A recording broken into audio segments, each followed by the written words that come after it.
အားလုံးပဲမင်္ဂလာပါဗျကျွန်တော်ကတော့မကွေးတိုင်းသားဖြစ်ပါတယ်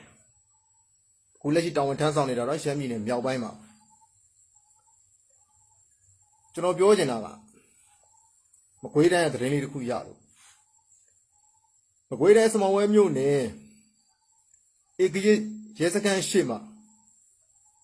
ဂိတ်ချထားပါတယ်အဲ့ဒီဂိတ်ဟာပတ်စံတောင်းတာကျန်းတယ်လို့ရွာနီး6ဆက်ကသူဒီကကျွန်တော်ကိုသတင်းပေးပါတယ်အဲ့လိုပေးတယ်ဆိုတာလေပြည်သူတွေအတွက်ကောင်းပါတယ်ခင်ဗျားတို့လုပ်ရက်တွေမှားနေတယ်ဆိုတာရောခင်ဗျားတို့သိရလား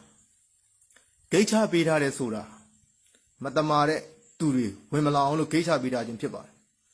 ခင်ဗျားတို့ဆိုင်ကတစ်စီးကို1000တောင်း900တောင်းကားတစ်စီးကို2000တောင်း3000တောင်းတောင်းဖို့ဂိတ်ချပေးထားတာမဟုတ်ပါခင်ဗျားတို့ကဘလို့ဖြစ်လဲဆိုတော့ဂိတ်မှာထိုင်ပြီးတော့ကားလာရင်ပတ်စံတောင်းမယ်1000လာရရင်စကမ်းမှုမအပ်ဘူးဆိုရင်ဘာလုပ်မလဲခင်ဗျားတို့ဂိမ်းထည့်ဆုံးမယ်ဂိမ်းရှုံးရင်ကားသမားတွေပို့ပြီးညှက်ပြီးတောင်းမယ်စောက်ကျင်းလေးတို့ပြင်มาတော့အခုလို